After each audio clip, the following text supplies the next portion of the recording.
Já escreveram suas perguntas? Quem não escreveu, escrevam, aproveitem para tirar as dúvidas. Esse momento de Jacó são momentos muito ricos, muito oportunos.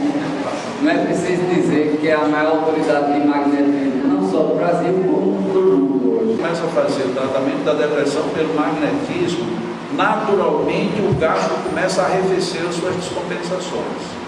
Por isso é que o TDM ainda é o melhor modelo que nós temos para que se trabalhe as ansiedades, como é o caso. A questão de queda de cabelo, ela tanto pode estar decorrente diretamente desses estresses, que esses estresses provocam alterações endócrinas violentas, mas muitas vezes essas alterações chegam num ponto que é preciso descobrir quais são as glândulas e quais são os sistemas que estão agora afetados para ir trabalhar diretamente com eles. Então não é uma questão mágica. A pessoa que tem ansiedade, você faz isso 3 vezes, 8 vezes daquilo e naturalmente depois já resolveu tudo. Infelizmente não é assim. Podemos até dizer que cada caso é um caso, mas o caminho que eu sugiro é começar com o tratamento da depressão, nos casos de ansiedade. A outra pergunta: os autistas têm distúrbios neurológicos. Qual o melhor tratamento para crianças com TEA? Quais vídeos e livros você indicaria? Os distúrbios dos autistas, e aqui falar autista no sentido bem genérico, porque tem muitas variantes também aí, são distúrbios tanto psicológicos, portanto na área psíquica, como na área neurológica e também na área energética. O que os tratamentos normalmente complicam, porque você tem uma tendência a tratar só por um viés. Então você quer tratar uma criança autista só pelo aspecto psicológico, e aí o aspecto neurológico está fora e o aspecto energético está fora. E aí fica um tratamento tipo pendenga, vai e volta e você não sabe o que vai acontecer no final. E a criança vai se desenvolvendo muito rápido e termina complicando o quadro, fica bem mais complicado lá na frente. Magneticamente existe um modelo hoje de terapia com autistas, mas é sempre bom deixar isso muito claro. Não é você pegar um autista e requerer resolver só com magnetismo, porque ele já tem outras implicações, a não ser que magneticamente você trate também as outras implicações, o que é possível, mas nem sempre é realizável, porque as crianças autistas, dependendo do nível de autismo, elas são às vezes quase que de difícil acesso. Então muitas vezes você precisa estar com ela medicamentada para poder você atuar, às vezes você precisa inibir determinadas funções delas, e isso só quem pode fazer é um psiquiatra ou um neurologista, para você poder ter acesso. Um dos problemas hoje que nós encontramos no magnetismo prático é o excesso de romance e fantasia que a gente cria. A gente acha que não, então tem um modelo que a gente usa desse jeito e já resolveu tudo. Isto não existe. Em magnetismo, isto não existe. Mesmo o livro A Cura da Depressão, que ele surgiu a partir da minha pesquisa direta no assunto, porque eu sofri depressão e depois que eu sofri depressão e os passes pioravam, eu fui pesquisar, estudei e descobri qual era o caminho. Mesmo este modelo, que é um modelo praticamente universal, é um dos poucos casos em que a gente encontra em magnetismo um padrão, porque encontramos qual era o elemento de entrada, que é diferente inclusive do que a medicina postula. E o veículo de entrada é exatamente o centro esplênico. Mesmo ele, a gente tem que fazer ajustes muitas vezes de paciente a paciente. Tem princípios muito fechados e que tem pessoas que inadvertidamente às vezes dão cursos, ensinam e não prestam atenção a isso. Por exemplo, um paciente em depressão no primeiro nível de tratamento, ele não pode receber nenhum tipo de concentrado, nenhum, nem ativante, nem calmante, nem localizado, nem geral.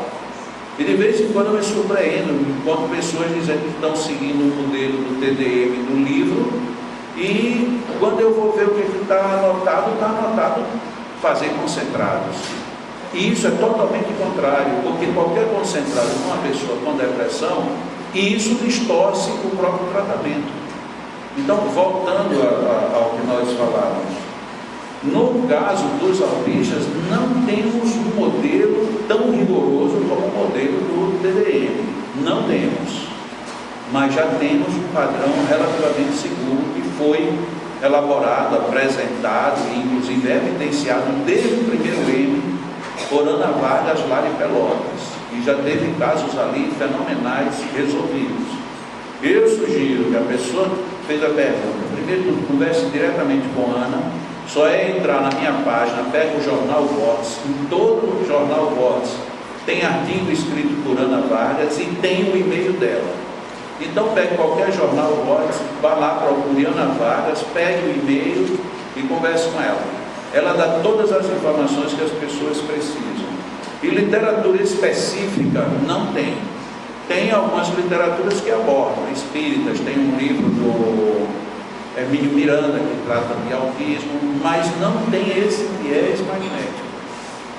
Então, com o viés magnético, este meu próximo livro, que ontem eu falei, que eu estou escrevendo, vai ter um capítulo sobre autismo escrito por Ana Vargas.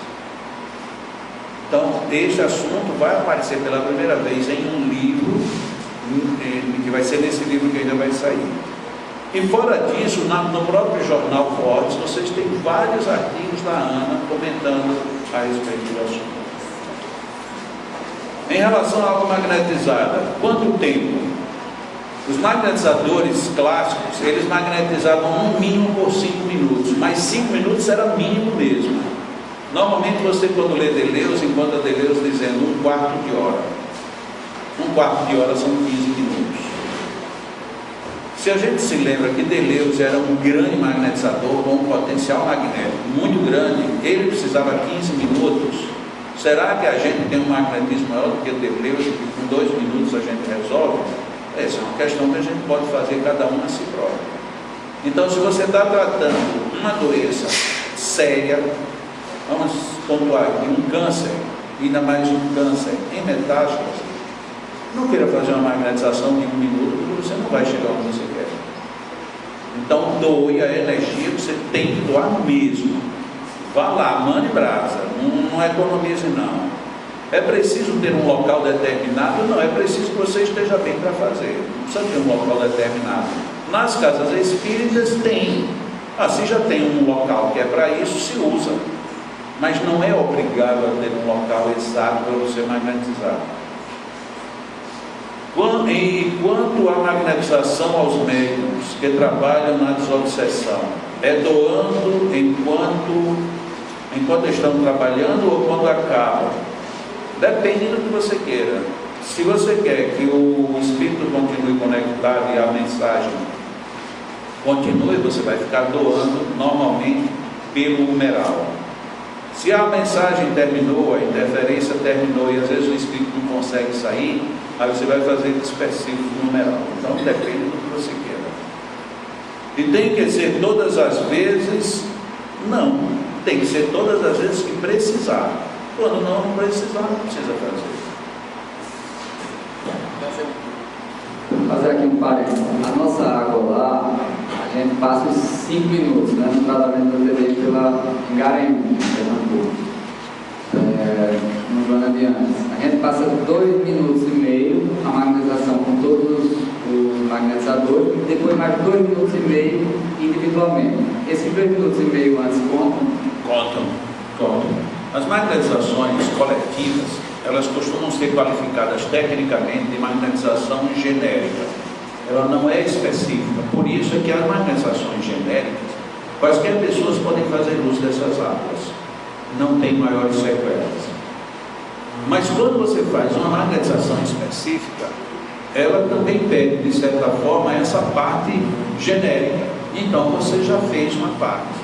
Normalmente, imagina bem, eu estou com a minha água dentro de um ambiente onde já houve uma vibração, depois houve um direcionamento, 2 minutos e meio, depois eu vou fazer mais 2 minutos e meio, há toda uma ambiência influenciando. Deixa eu ver se isso aqui está com problema de bater. É diferente, porque quando essas perguntas surgem, a gente tem que pensar no genérico. Imagina, eu estou na tua casa, me faço um passe porque você está com câncer, e aí eu vou magnetizar a tua água. Não é a mesma coisa com a água que eu estou magnetizando dentro de um ambiente onde já tem toda a estrutura preparada para aquilo. Então é óbvio que dentro da tua casa eu nem vou ter como fazer primeiro a magnetização genérica e depois eu ainda vou ter que fazer tudo praticamente sozinho. Então ali tem que ser 5 minutos mesmo, no mínimo. Então cada caso é um caso, mas num caso assim como foi colocado pelo Luciano, é bem possível sim que não precisa ficar ninguém cronometrando. Olha, deu 2 minutos e meio, pode parar. E depois chega, vamos lá, pode começar a magnetizar. E alguém fica olhando no cronômetro. Não é 5 minutos cravados. Esses 5 minutos eventualmente é um pouco menos, eventualmente até muito mais. Você acha que deu 5 minutos, na realidade deu 12 minutos. Então, esses 5 minutos que eu falei é uma referência básica, não é um número absoluto. Pelo amor de Deus, não vamos tomar essas coisas ao pé da letra.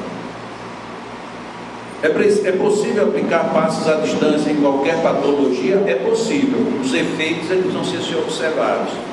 Porque o passe à distância ele tem um pré-requisito básico. O pré-requisito básico do passe à distância é a sintonia. Se o paciente abrir sintonia em relação a quem vai atendê-lo, isso funciona. Se o paciente não estabelece sintonia, já complicou. Vamos imaginar um paciente em coma, ele não tem como estabelecer sintonia. Então o emissor tem que ter um poder maior, porque ele agora vai ter que desempenhar sozinho. E temos a terceira hipótese, um paciente, ele simplesmente nem quer, não está nem aí, ainda está no meio de uma farra. Não, a pessoa está numa farra, vou fazer aqui uma vibração, ele está tomando cachaça e está com quase cirrose hepática. Qual é o efeito desse passe? Zero. Nem você consegue envolvê-lo, e se conseguir, ele está detonando tudo. Então temos mais uma vez que pensar com consenso.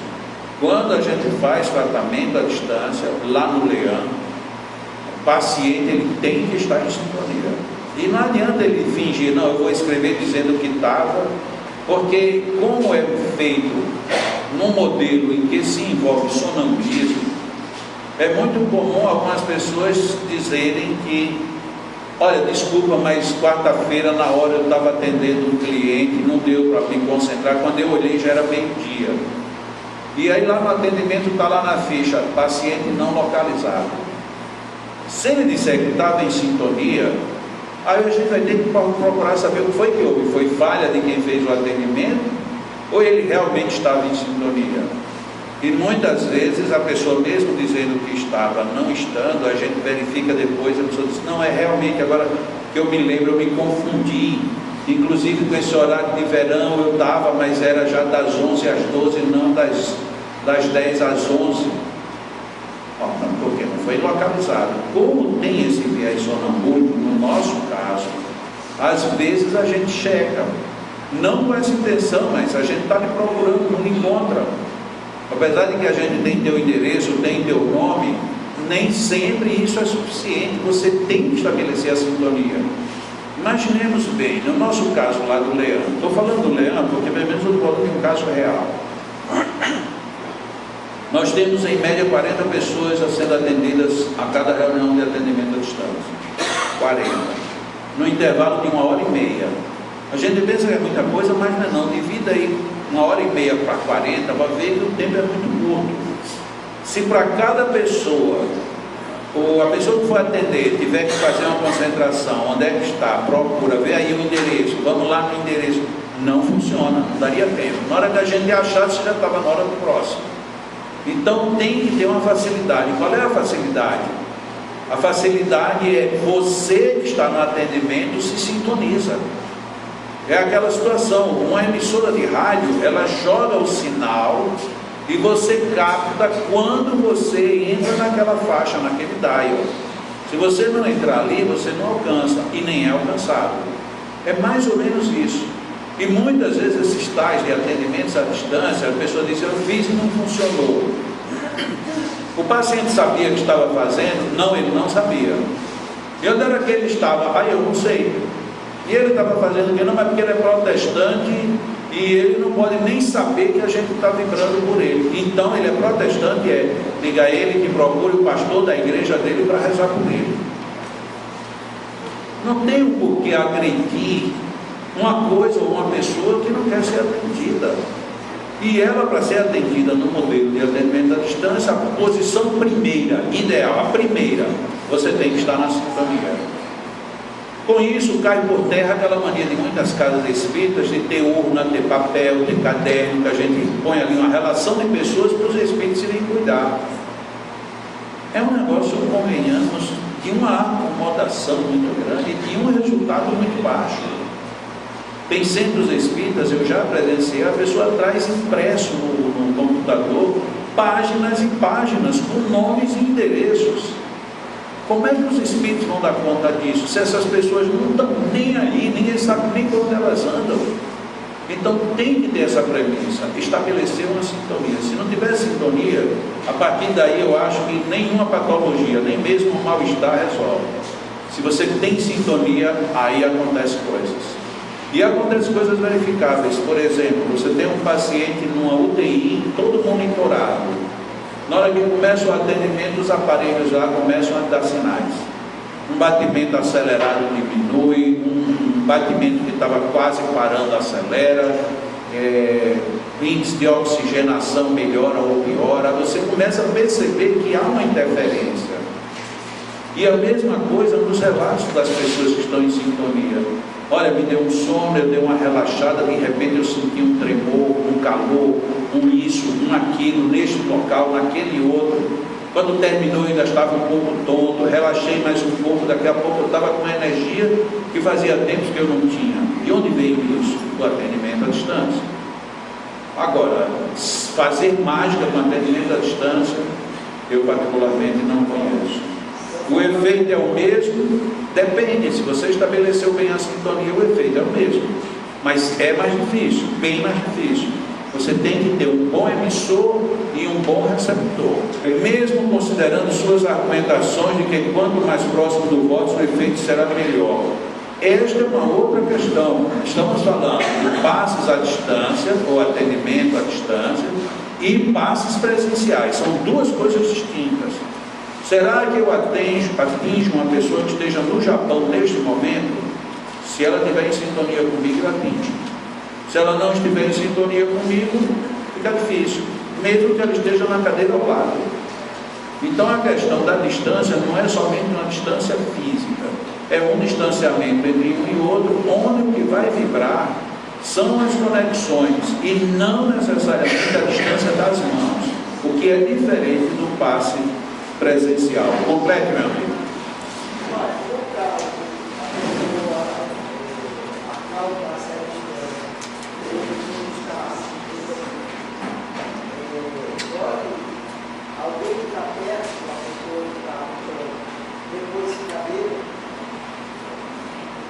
Veja se eu entendi. Você está perguntando uma pessoa que está à distância, mas tem um intermediário.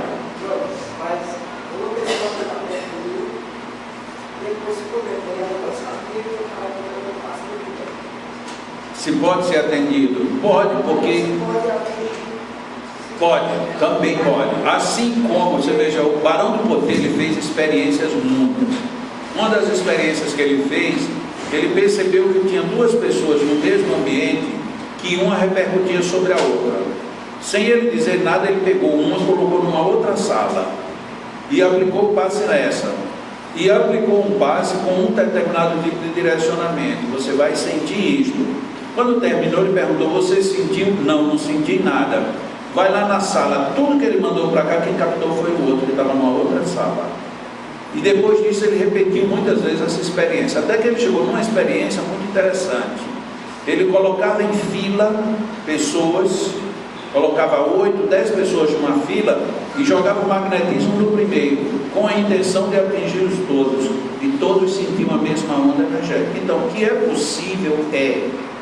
Mas por enquanto, pelo menos, eu pelo menos não conheço quem tenha o domínio disso. E portanto, pode ser que não seja algo que a gente consiga manipular como deveríamos.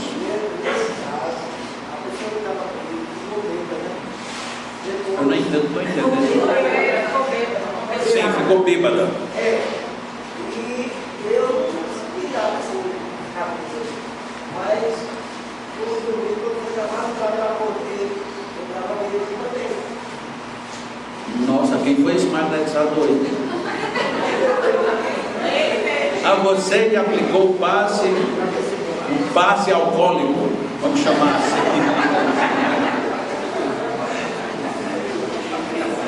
Mais uma para o meu arquivo, que eu não conhecia um caso desse, em que eu aplicar um passo, o outro fica bêbado, e de madrugada ele fica bom e a bebedeira volta para mim. Eu não conheço, honestamente, eu não conheço. Mas se você está dizendo, é possível.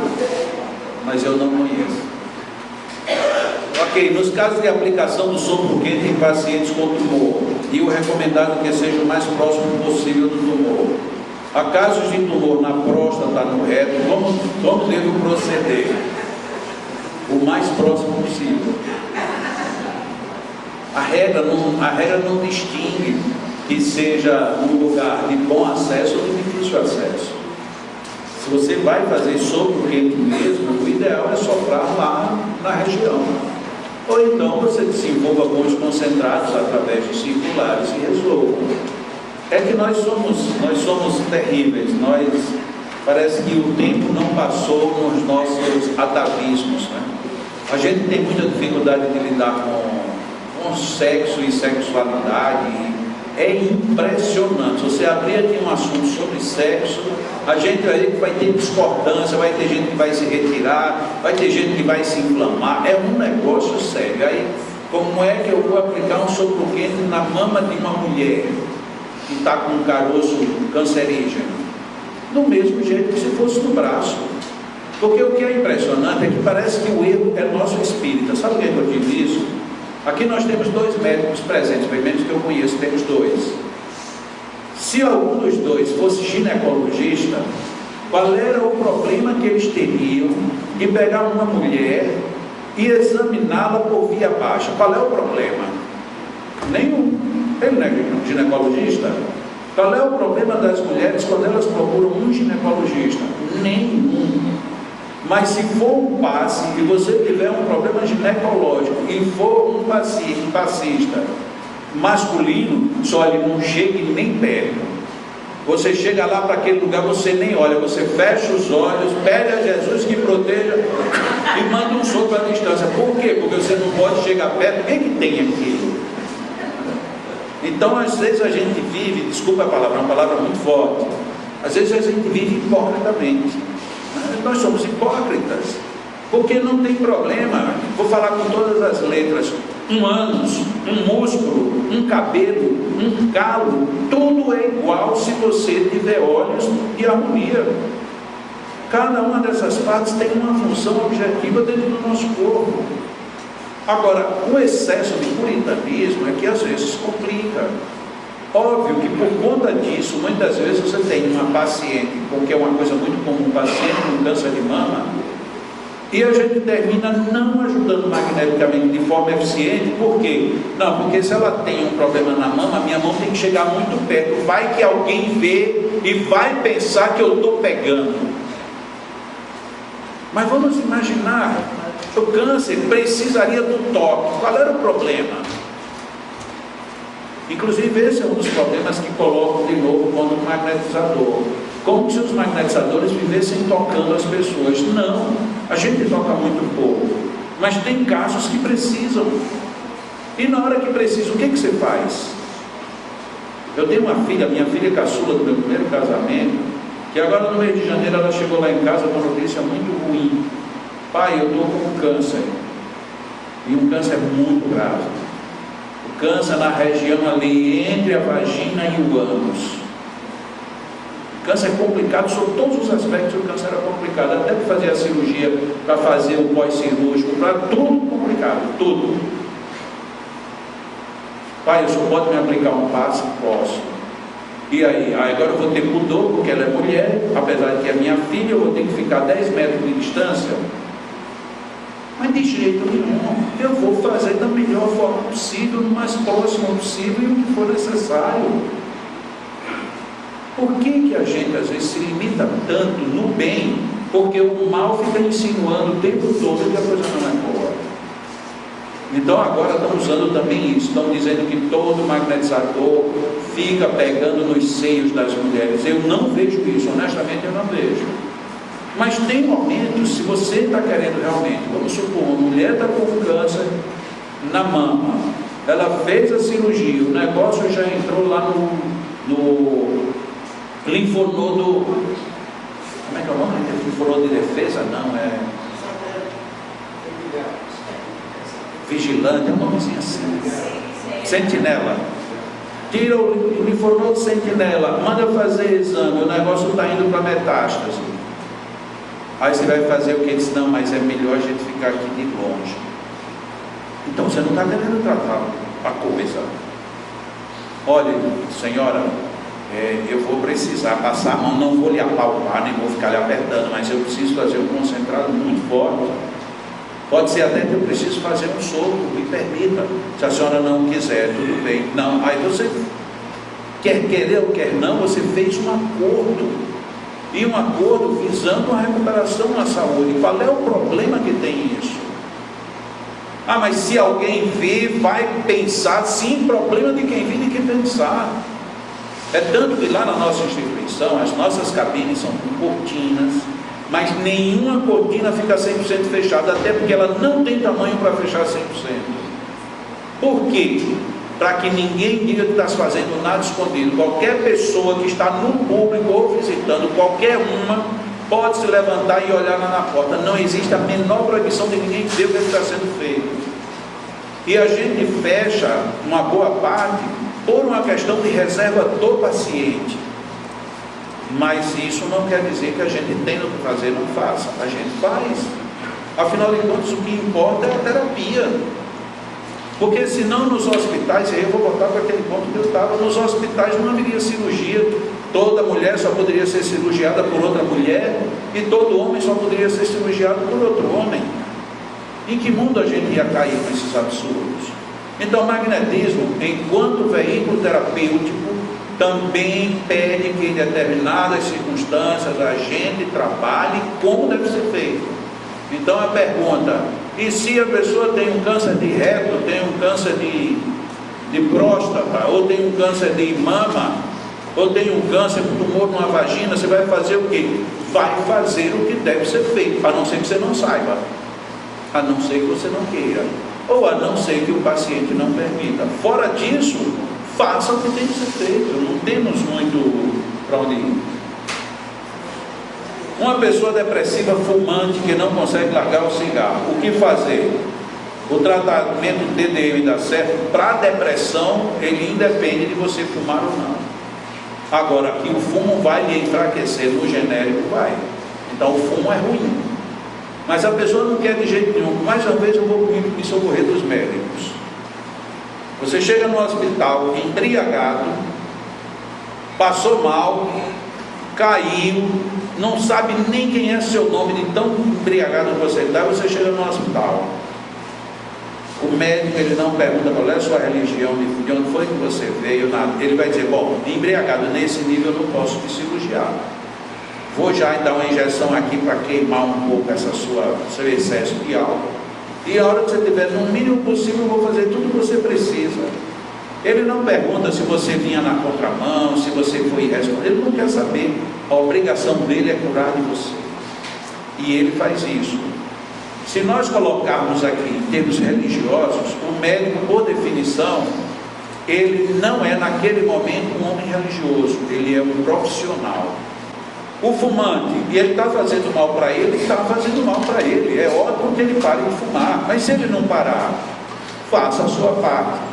Se por acaso, vou complicar o quadro, a pessoa está em depressão e está tomando bebidas alcoólicas, ele está indo contra a própria terapia. Aí é um problema. Da mesma maneira como a gente hoje já disse, se você está fazendo tratamento de depressão e você está tomando muito paracetamol, isso atrapalha o tratamento. Tem saudações. Ah, mas se eu não tomar paracetamol eu não vivo. Então você decide. Você fica com o paracetamol e a depressão. Ou você encontra um outro analgésico e a gente trata a depressão, ou então você vai continuar com sua depressão. Aí é uma responsabilidade e opção do paciente, já não é mais minha. A mesma coisa, se ele toma álcool e o álcool está detonando o fígado, que é o principal órgão do sistema esplênico, você tem que ser convidado a refletir sobre o álcool que você está bebendo. Como aquele caso que eu contei ontem do rapaz que estava com problema nas pernas. O álcool que ele estava tomando chegava ao ponto que destruía todo o trabalho magnético. E aí, como é que você vai fazer?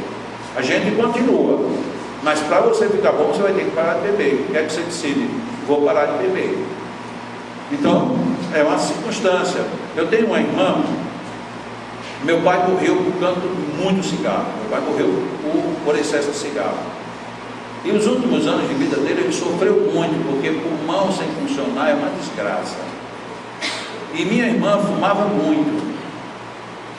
Quando o papai morreu, no dia que meu pai morreu, eu disse para ela: você viu só o quanto o papai sofreu, e você vai continuar fumando? Ela disse: não venha com esses argumentos para mim, eu fumo enquanto eu quiser. Eu digo: muito bem, você viu um exemplo doloroso. E eu simplesmente disse que não queria a sua opinião, que eu ia continuar fumando. Mas hoje eu vou lhe dizer, hoje eu parei de fumar. Diga: ai que bom, e você parou de fumar por quê? Porque agora eu senti que a morte está perto. E eu quero viver mais. E ela que me desafiou no dia da morte de meu pai, ela parou de fumar naquele dia e nunca mais voltou a fumar. E ela estava decidida a nunca parar de fumar. Então, muitas vezes as pessoas têm que chegar no seu momento ideal, no seu momento real. É lógico que o ideal é que a gente tente convencer, mas não tem como se preocupar com isso. O TDM, ele funciona até contra a vontade. Aquele senhor ateu que eu falei ontem, que desencarnou ano passado, ele tinha depressão há 50 anos. E ele só foi fazer o tratamento porque a mulher resolveu levá-lo. E a mulher não era espírita, a mulher era católica, apostólica, romana. Ele foi e ficou tratado, e toda a entrevista dele ele dizia: não melhorei, não senti nada, está tudo do mesmo jeito. Toda semana ele dizia a mesma coisa. Antes de completar 2 anos, ele já não tinha mais médico, não tomava mais remédio, e era uma pessoa 100% normal. Então, foi contra tudo, foi contra inclusive os princípios éticos que ele tinha, do ateísmo. E venceu. Por quê? Porque você está trabalhando o eixo energético, que era onde estava a grande descompensação dele. Esse eixo foi todo restabelecido. Na hora que restabeleceu, já não tinha mais.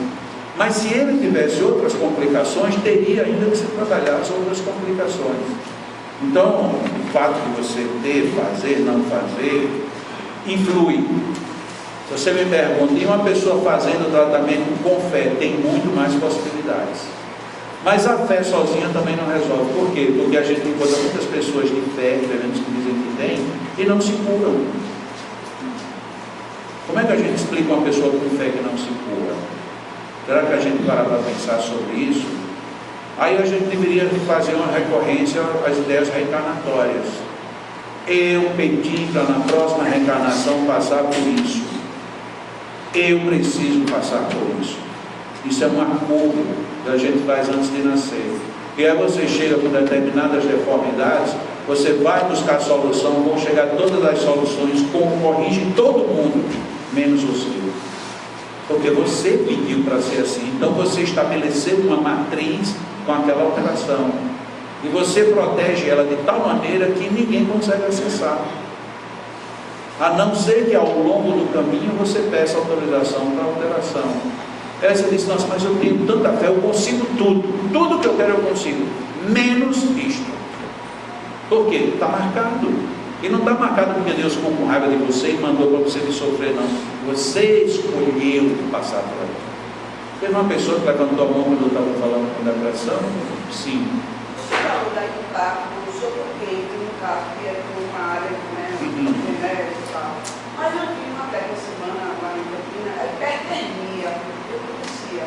Não daria resultado a hipertermia, seria as mãos, daria aumentar a temperatura, não seria o mesmo efeito, talvez até mais forte. O problema é que não é só temperatura. Se fosse só temperatura, era muito mais fácil ainda, você teria outros mecanismos. O problema é energético. Eu posso emitir uma energia que eu sinto quente, e Luciano pode fazer a mesma energia e ele sentir fria. E afinal de contas, a energia é quente ou é fria? Nem é quente nem é fria, é energia que eu percebo de um jeito e ele percebe do outro. Então a questão não é necessariamente térmica. Ela pode ser, em alguns casos, que seja uma reação térmica. Da mesma maneira como muitas vezes você sofre um arranhão ou uma contusão, e dependendo da contusão e onde alguém disse, faça uma compressa de água quente ou uma compressa de água fria. Sim, mas não é uma compressa? Por que tem que ser quente ou fria? Cada um tem sua explicação para isso. Só que o fluido, ele não é necessariamente nem quente nem frio. Ele é fluido. Da mesma maneira, alguém diz assim, mas seu fluido é vermelho, o outro diz não é verde, o outro diz não é azul. Ele nem é vermelho, nem é verde, nem é azul. Ele é visualizado nessa cor, dependendo de quem esteja visualizando. Mas o sopro quente, são fluidos quentes, né? Não necessariamente. Esse foi o nome que foi dado. Veja bem, quando você chama passe calmante, ele não acalma não. Ele é passe calmante porque se considerou a distância como sendo uma zona calmante. Mas não quer dizer que a pessoa está nervosa, então você faz um passe calmante e ela vai se acalmar. Não quer dizer isso. Pode ser até que ele só vai se acalmar quando você concentrar um ativante. Porque na realidade ele está agitado por falta de ativante e não por falta de calmante. Então essas palavras, elas foram criadas lá há quase 2 séculos. E a gente, por respeito, preserva. Mas o sopro quente não quer dizer que ele é quente. Ele é quente o ar que você espera. Então o ar é quente. Independente de você fazer sopro magnético, a qualquer hora que você faça isso, é quente. Mas o fluido não é quente, nem é frio. O fluido é fluido. Então essa palavra quente ou fria, o sopro é frio por quê? Porque normalmente você sopra de longe como quem apaga uma vela. Nossa, é bem friozinho, bem fresquinho. É bem quente. O nome veio por conta disso, mas não porque esse fluido é frio ou esse fluido é quente. Legal? As águas fluidificadas podem ir à geladeira? Podem, a despeito de que digam que não. Teve até no último M lá em Pelotas, no final do evento apareceu uma pessoa que não estava na programação e do nada disse que tinha feito uma experiência e que alterava. Com todo respeito à experiência dele, eu acredito que ele fez mais uma vez um exercício de tensão superficial de água, que não quer dizer um exercício ou uma pesquisa de energia fluídica. As evidências mostram que as águas magnetizadas, elas podem ir para a geladeira, para ir para a labareda de uma panela, de um fogão. Agora, o que você não pode é deixar ela evaporar. Se ela evaporar, e os fluidos estão juntos. O grande Leon Denis, inclusive, ele exagerou na colocação dele. Se você puder colocar uma água magnetizada no sol, a água ainda aí continuará com a magnetização. Lógico que isso é um exagero, porque se uma água antes de chegar perto do sol, ela já desapareceu, né? Mas podemos aplicar passes em nós mesmos? Podemos, dependendo da situação. Se você tem uma ferida no braço, você pode tratar sua ferida no braço. Se você tem uma dor localizada numa perna, você pode tratar. Mas se você não está bem emocionalmente, energeticamente, aí você vai precisar que alguém faça isso.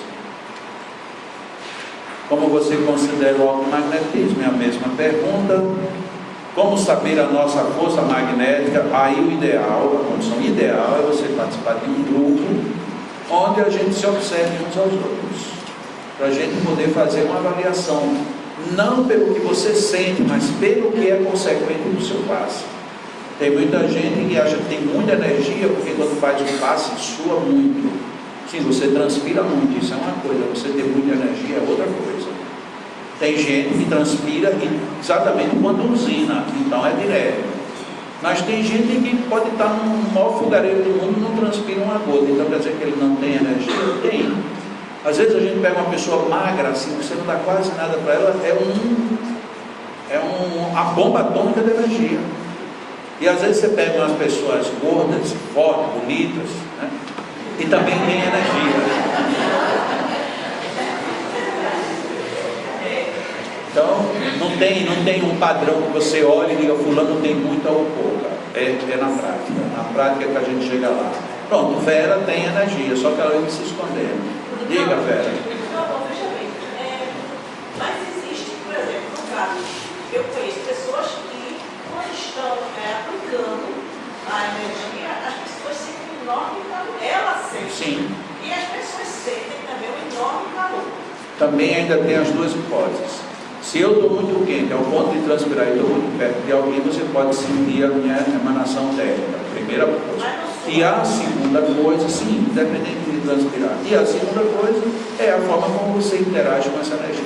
Eu, como já vivo há muito tempo nessa área, eu já fiz algumas experiências assim. O Urbano chega para mim e diz: rapaz, o passe daquele cara é muito quente, pelo amor de Deus. Aí eu pego o cara e mando aplicar numa outra pessoa que você tem sensibilidade magnética. Eu digo: e aí, o que foi que você sentiu no passe deles? Nossa, mas é um gelo. E aí você vai dizer: é o Urbano que mentiu ou foi o outro que mentiu? Nenhum dos dois, os dois estão certos. Ele percebe calor, o outro percebe frio, o outro não percebe nada. Tá? Então, essas referências, elas são interessantes, mas não são definitivas. Eu recebi um passe dele, nossa, eu saí de lá pitando pelos ouvidos. Pode ser que tenha havido um excesso de concentrado. Você vai ter que acompanhar para ver se isso se repete, para ver se a pessoa depois significa que está com muita energia. O que eu estou querendo caracterizar é que não existe um padrão único para você dizer fulano tem energia e o outro não tem. Não existe um padrão. Hein? Ainda tem a empatia, tem a antipatia, ainda tem outros fatores que entram na questão. Só mais uma pergunta em relação a esse quando eu estou atendendo uma pessoa, eu como fascista, estou atendendo uma pessoa, de repente as três calor me envolver, não é todas as pessoas, não é o outro. O que pode ser isso? A minha energia está vindo, eu estou sentindo um campo da pessoa. Das duas coisas, mas certamente uma coisa é certa: há uma interferência energética em você, seja por doação, seja por atração, seja por supressão, e a forma como isso é circulado. Porque nem sempre quer dizer que eu senti num passo, eu senti uma reação ou uma interação em mim, não quer dizer que aquilo é bom, nem que aquilo é ruim. Imagine bem, você está com uma dor de cabeça e já tomou um comprimido e não resolveu. Você vai para um hospital. Aí quando você chega lá, ele vai lhe dar um outro comprimido. Não, ele já vai lhe dar uma injeção. E se a injeção não resolver, ele vai lhe dar um outro método, vai tentar descobrir de onde está vindo essa dor. Então, não é o fato de ser ingerido, ou ser aplicado, ou ser massageado, que faz a diferença. É saber onde e como isso foi interagido. Eu estou querendo dizer com isso o seguinte: você recebe de alguém uma carga energética, uma carga fluídica, e você não pode avaliar de imediato se aquilo é bom ou é ruim. Observe o fenômeno, veja o que vai acontecer. Só para lembrar, historicamente, Mesmer estabeleceu que todo início de terapia magnética, todo, começa com o agravamento da crise. Isso é uma regra de magnetismo clássico. Então você vai tratar uma dor de dentro. O começo, o que é que vai acontecer? Vai doer mais ainda. Você está com febre, a febre vai aumentar mais ainda. Era assim. Depois, a partir de Deleuze, a gente começou a entender que não precisava ter essa regra, porque o Mesmer, como era que o Mesmer trabalhava? 100% com concentrados. Então o Mesmer só trabalhava concentrados. Logo, ele não fazia dispersivos. Logo, a depender de como você recebia o concentrado, que era muito forte, de uma pessoa que tinha um grande magnetismo, cada uma pessoa reagia de uma forma muito forte. Então a possibilidade de você piorar a crise era grande. Depois começava a regredir, mas o começo era terrível. Com Deleuze, ele fazia o que Mesmer fazia e depois dispersava, que aí ele chamava: faça um passe de grande corrente ao longo do corpo. Passe de grande corrente eram os longitudinais. E normalmente ele dizia: faça um passe de grande corrente rápido, para deixar bem enfatizado de que eram dispersivos. Então, entre Mesmer e Deleuze, houve uma mudança muito grande nos procedimentos, na hora em que Deleuze inseriu os dispersivos. Então, muita gente hoje diz que esse negócio de dispersivo, isso é invenção recente. Não, foi Deleuze quem, graças a ele, colocou isso a nosso favor. Então, depois de Deleuze, todo mundo começou a experimentar o modelo dele e começou a dar melhores resultados. Enquanto doentes e com baixa reserva fluídica, ainda poderemos magnetizar na nossa própria água, ou só necessitam outra pessoa para fazer? Um outro princípio básico do magnetismo é ninguém dá o que não tem. Esse é um princípio. Ó, se você está com muito baixa energia e você não tem energia, como é que você vai dar o que você não tem? Então, nesse caso, o ideal é pedir que alguém magnetize. Mas se você está, como eu falei ainda há pouco, você tem uma ferida no braço, que não é nada de grave, mas está incomodando, mas você pegou energia, você mesmo pode magnetizar a sua água, tanto para beber, como inclusive para massagear ou para limpar a ferida. Tem muita gente hoje que voltou um hábito antigo, que nem se falava mais. A pessoa tem problema, por exemplo, de conjuntivite. Para quem tem conjuntivite, é espírito, está fazendo tratamento magnético, magnetiza uma água também para limpar os olhos. É de um efeito fantástico. Mas hoje em dia ninguém faz mais isso. A gente já condicionou que a água é só para beber. Sim, mas muitas vezes ela serve para outras coisas. E como serve? Então, é possível. Não vamos fazer disso uma mania nacional, né? Porque daqui a pouco as pessoas querem passar água magnetizada em tudo, né? Ah, eu estou com meus pés com mau cheiro, passa água magnetizada. Não. Lave direitinho, limpe de biquinho, põe um antisséptico, é apropriado. Então não vamos exagerar. Eu fico preocupado, às vezes, quando eu falo, ter que dizer esses acréscimos, porque de tanto eu falar as coisas de forma sintética, depois eu chego nos lugares, a pessoa, não, Jacob, mas foi você que ensinou. Eu sim. Você disse. Eu digo, não, então agora eu tenho que toda vez dizer, olha, isso aqui é uma posição, mas tem outras, porque senão dizem que eu digo tanta coisa que eu nem sei se eu disse. Li alguma coisa sobre os chakras responsáveis pelos sentimentos serem o cardíaco e o gástrico. Procede? Sem nenhuma brincadeira, mas eu vou ler de novo a pergunta. Vocês prestem atenção como é que são as coisas. Li alguma coisa sobre os chakras responsáveis pelos sentimentos serem o magnetismo. Procede? Eu li alguma coisa. O que é alguma coisa? Leu onde? Onde é que está isso? Você veja como as coisas são delicadas. Aí eu respondo, não, isso aí não pode. Aí vão dizer, olha, está vendo? Ó, o livro de fulano, Jacó disse que é contra ele. Porque às vezes os argumentos são feitos assim. É impressionante. Não estou dizendo que essa pessoa fez isso com essa intenção. Mas acontece às vezes das coisas serem interpretadas assim. Eu nem sei onde você leu, nem o que estava escrito. Eu sei que você entendeu isso. Que alguém estava dizendo que a questão dos sentimentos procede no cardíaco e no gástrico. Procede. Mas também está no frontal, também está no coronário, também está no laríngeo. E por que isso? No coronário, porque quem administra tudo. No frontal, porque muitos dos nossos sentimentos são frutos da observação. No laríngeo, porque é o centro da vontade. No cardíaco, porque é um centro que hoje em dia já se coloca que nele tem neurônios pensantes. E no gástrico, porque é responsável por muitos dos elementos que o cérebro precisa. Então está todo mundo implicado. Bom, mas o gástrico não faz nada sem o apoio do esplênico. E o esplênico sempre pede ajuda ao genésico. Portanto, mexeu com todo mundo de novo. É possível que isto seja coerente? É possível. Mas é preciso que a gente saiba o que foi dito no contexto. Eu não sei qual é o contexto. Então pode ser que o contexto seja até favorável. Eu não coubesse nem ao menos eu fazer essa digressão toda. Mas pode ser que o contexto seja outra, porque tem tanta gente escrevendo tanta coisa hoje. Não hoje, sempre, mas hoje parece que o negócio está mais desenfreado. É tanta teoria maluca. Maluca também é exagero da minha parte, mas tem muita coisa aí que você fica rodando para saber de onde é que veio, porque não parece fazer sentido. E aí vem, se procede isso, no caso, porque a depressão, que é uma doença relacionada ao modo como o espírito sente as coisas, porque as energias densas se acumulam no esplênico, que é um chakra responsável pela circulação do sangue. Veja que quem fez isso, quem escreveu isso, ela tem já uma visão muito própria dos centros de força. Agora, quando eu respondo, eu tento responder com a visão que eu tenho dos centros de força, que já não bate. Pelo que ela escreveu, já temos visões diferentes. Quando você diz aqui, o chakra é responsável pela circulação do sangue, eu colocaria também. Sim, e as outras coisas são até mais importantes do que essa, relativamente.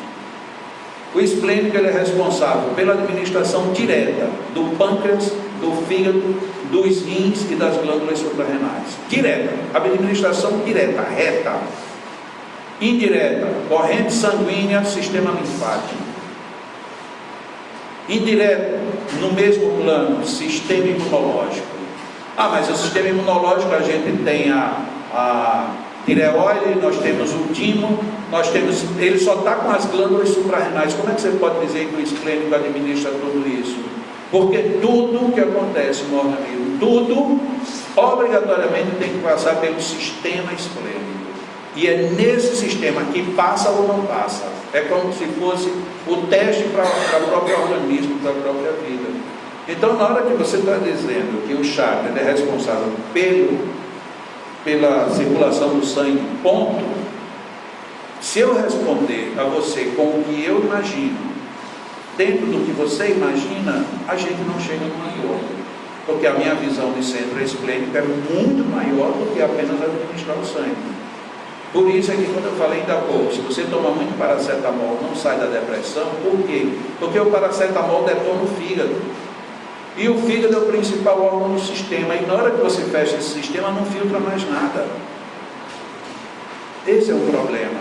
E o que é que isso tem a ver diretamente com o sangue? Diretamente não. Ele tem por consequência. E não de forma direta. Ah, mas o fígado tem relação direta com o sangue. Sim, o baço também.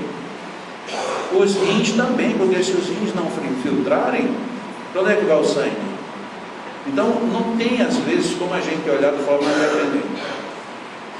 Uma certa falha, limitação nossa, ocidental, é porque a gente perdeu e não considera o ponto de vista oriental. O oriental, ele não vê órgãos, ele vê sistemas. E na hora que você vê sistemas, muda radicalmente a estrutura do que você está pensando. Só para dar um exemplo, o sistema, que é o que a gente chama de sistema esplênico, ele é chamado por algumas escolas orientais de sistema baço-pâncreas. Ora, nós sabemos onde está o baço, está aqui. Nós sabemos onde está o pâncreas, está aqui. Então é um sistema que vem daqui para cá. É a nossa dedução ocidental. A dedução oriental ele sai do baço, pâncreas, fígado, rins, baço e pâncreas. Então é um cinturão, ainda tem mais, um cinturão com ponta. Nós pensando da forma ocidental, a gente nunca consegue a forma oriental. E nesse aspecto, aspectos energéticos, quem é que está avançado? É o Ocidente ou é o Oriente? É o Oriente. Por isso é que se investiga tanto as questões das medicinas orientais, das implicações disso tudo nas nossas vidas. Só que como a chamada medicina tradicional e as religiões ocidentais não gostam e dão um nome pejorativo de esoterismo, de uma forma negativa, porque não tem nada, nenhum problema que você seja esotérico com X ou com S, não tem nenhum problema.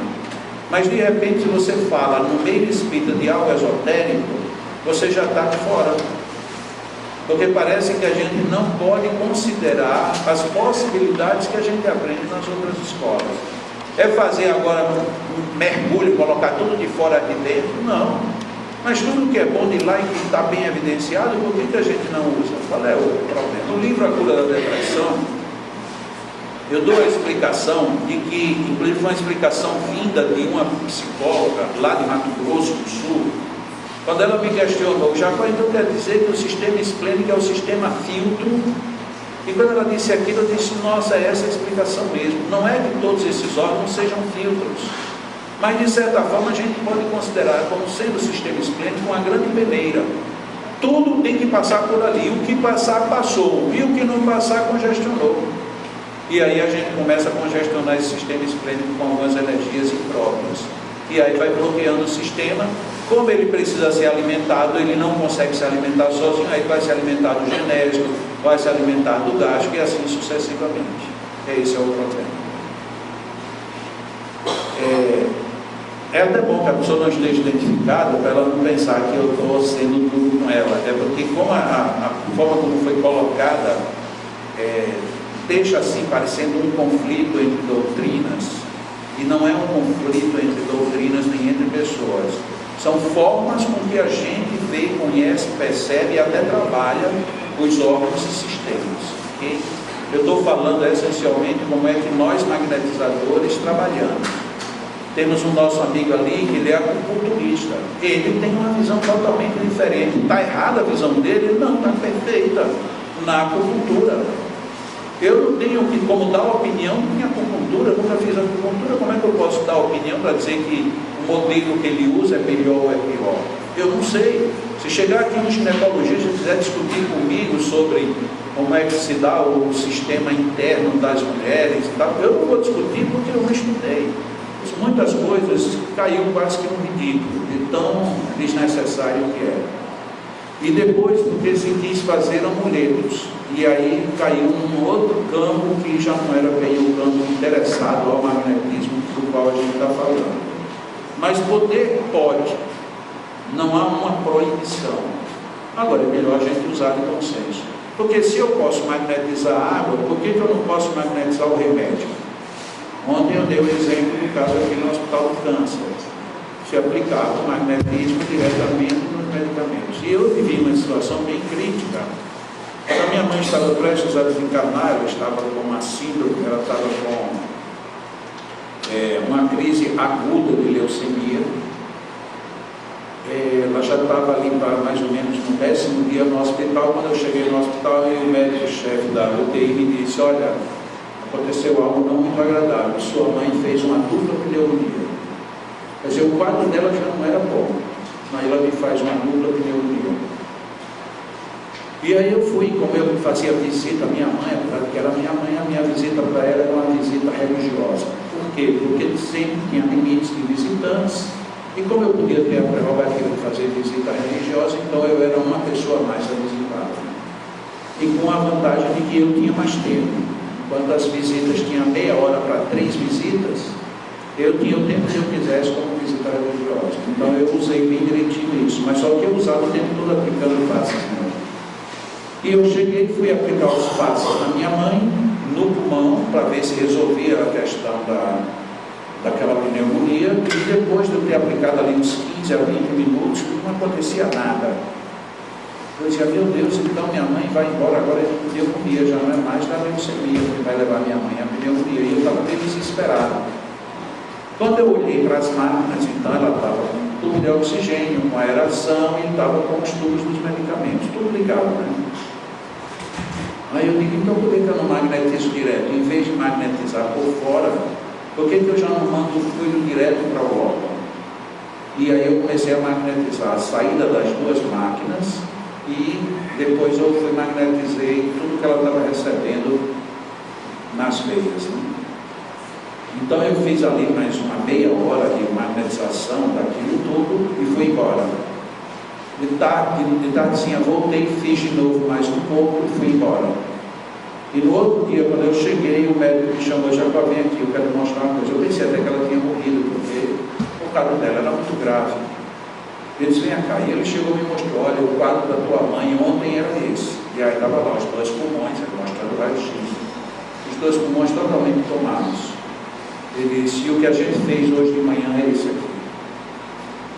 Os pulmões estavam limpos em 24 horas. Isso é uma coisa absurda.